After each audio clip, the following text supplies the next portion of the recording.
Hey guys, Ultimate here, working on the 2014 Chevy Cruze, and we have a water pump leak. You can see here, we keep getting low on coolant, and we can see it all down here, and it's all wet down here, so we gotta replace this water pump. So first thing we're gonna do here is we gotta remove this intake to get access to our motor mount, and then we'll go from there.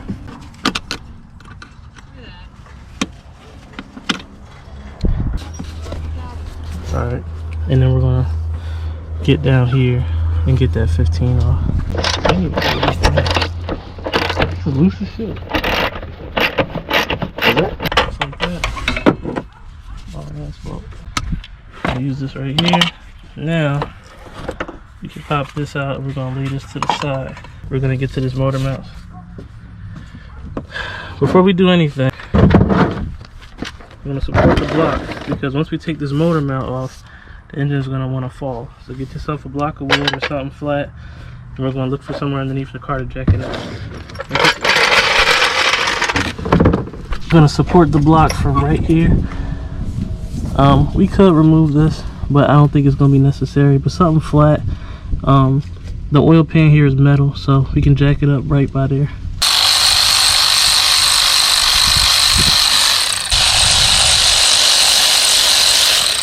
Side note, want to pay attention to these bolt links.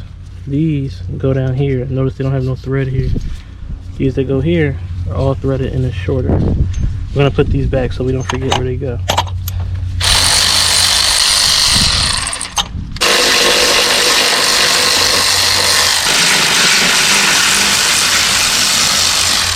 Cool. Now this should lift up and out. Let's inspect it. It's not destroyed or anything, so this is good. I need to replace this. If this was ripped or broken apart, we need to replace this mount, but it's good. Has a little bit of movement, but nothing crazy. Just like that. And there's a third one down here. You ain't gonna be able to see this one. You really doing a mad gank on my shit. It's crazy. And now, with all three of them still attached, lift it out. You're not going to be able to pull these out because it's going to hit the frame. So leave it just like that. Pull it out. So while this still has tension, we're going to break these three. Don't break it with the belt off, because it'll be too hard to break these. All right, right here.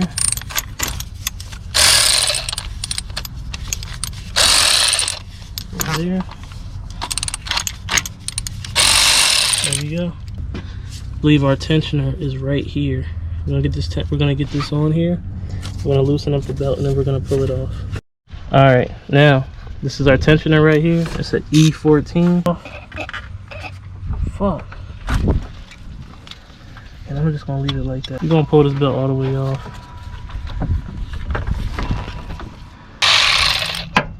No bargains on none of that. All right, then we're gonna pull this pulley off. And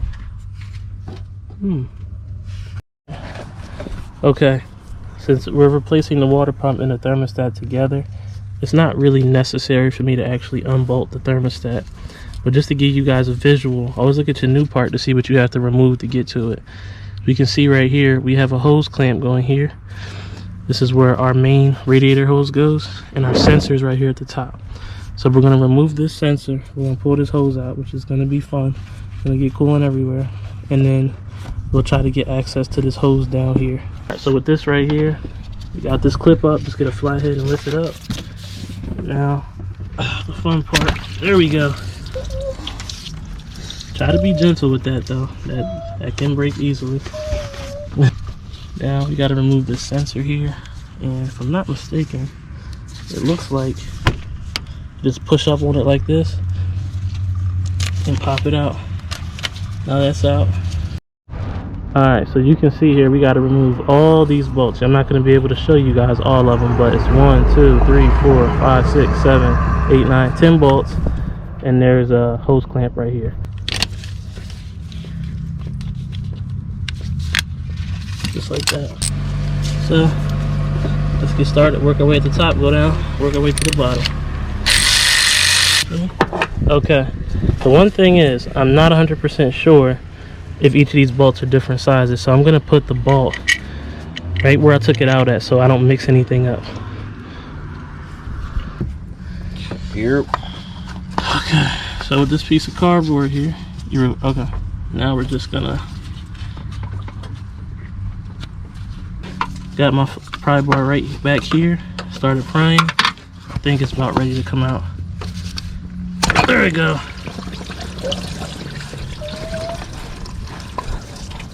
Now we can actually maneuver this hose off. I'm gonna get a little pry tool, something small, pull it out. There we go. Jesus, that took a little while. So, this clamp right here, we have better access to it. Just like that. Walk that down. Loosen that up. And then this should come out easier. This one's plastic.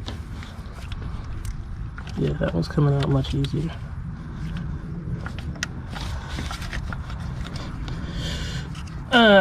There we go. Boom.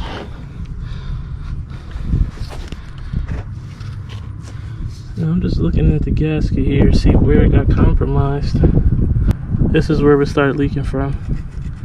This is bare metal. Something happened here. The gasket broke apart.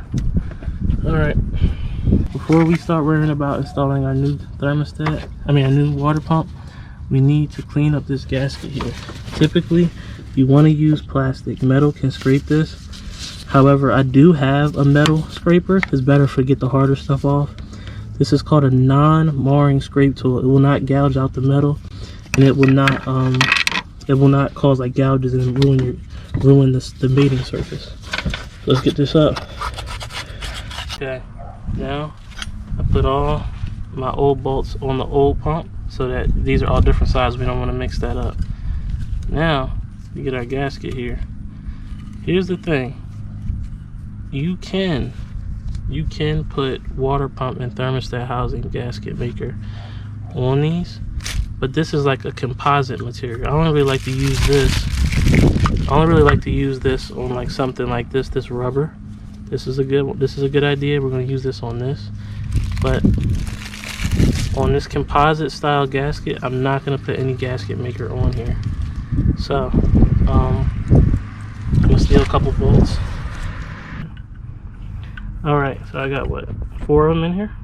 Alright, let's get this in. Good. So, I literally got my finger on it, so that gasket is not moving anywhere. I'm just gonna hand spin these. I'm gonna skip this part. I'm just gonna reinstall all the bolts and then we'll worry about torquing it in a second. Alright, what I found, these get torqued to 71 inch-pounds. That's about 6 foot-pounds if I'm not mistaken. We're gonna start in the middle, cross pattern, and work our way out.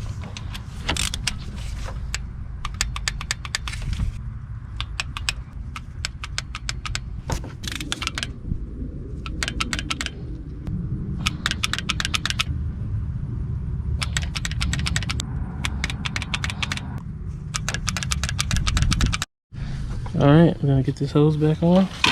I'll help it slide on. Look at that. Now, there we go. That's over the hump now. And we will let it go, just like that. Alright, and we're just gonna do a nice thin coat all the way around.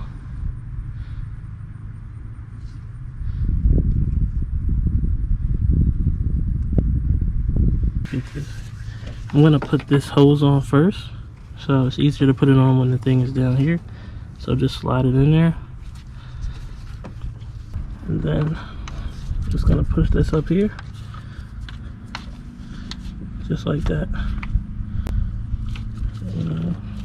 Pull it out. Now slide this here, and I'm gonna get my 3 bolts. You see I'm using the E10 And I'm using a small 1/4 extension to fit in between here. It's a tight spot. We're just gonna work this down. This one down here, same scenario, E10, 1/4, work it down. And then here again with the 1/4, working it down. Pull this up, pull that back up like that. Again, this should slide in. Just like that. Ooh, a piece fell out. Gonna adjust that. There we go. And locked in place. Doesn't move. Now we gotta get our sensor. Push this back in. And should hear the thing click. I think I did. Now get our pulley back on. Right here. Let's get our bolts. This is our new belt. I'll take a picture of the Serpentine belt diagram, but this is a relatively simple style. Whew, there we go.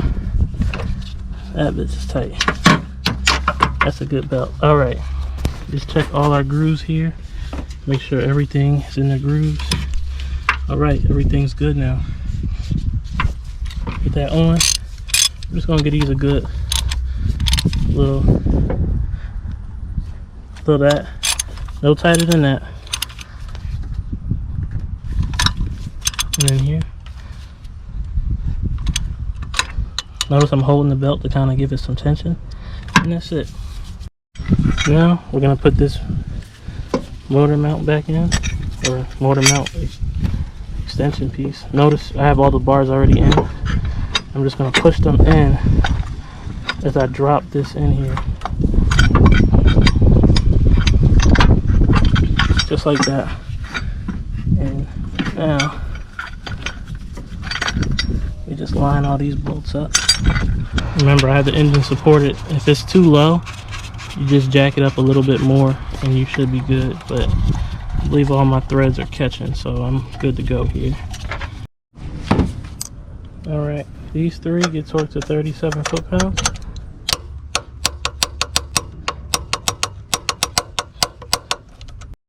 And then these three bolts out here get torqued to 46 foot-pounds. I'm not going to torque this one because I got to get the aftermarket intake back on there.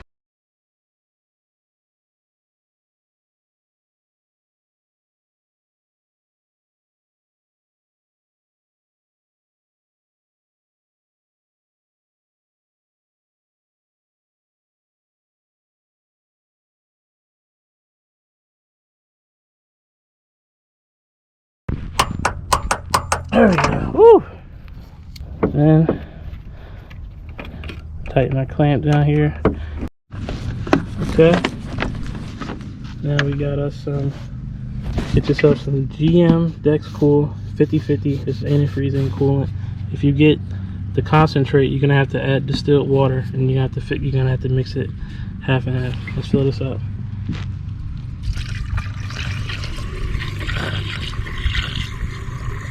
Okay, one thing to talk about when it comes to the bleeding process of this. These newer style cooling systems put the radiator cap on the or they call it the recovery tank now, I think. So I don't actually have to get a no spill kit on this. Most of the air, if I'm not mistaken, will come through here. It'll come up through like bubbles and the car will bleed itself. So as you can see, it's slowly sucking it down. So we're gonna refill it back up and we'll start the car up, and we're gonna let this run for like almost 15 minutes until we can see that this is fully bled, and then I'll show you what to do with your heat as well, so you still have heat. All right, let's get our key in here, fire her up. I figured it out. I don't know. Now, what we're gonna do here is and turn this all the way to the hot, and have the air coming straight through, like so. And then we're going to turn this heat on low, all the way hot, low fan, straight through. And then we're going to let this run and let the cooling system bleed itself. Always inspect, look for leaks.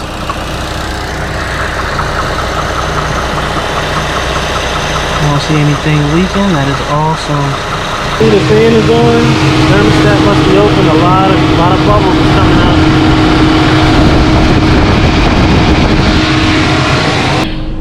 You can see here the car is not overheating.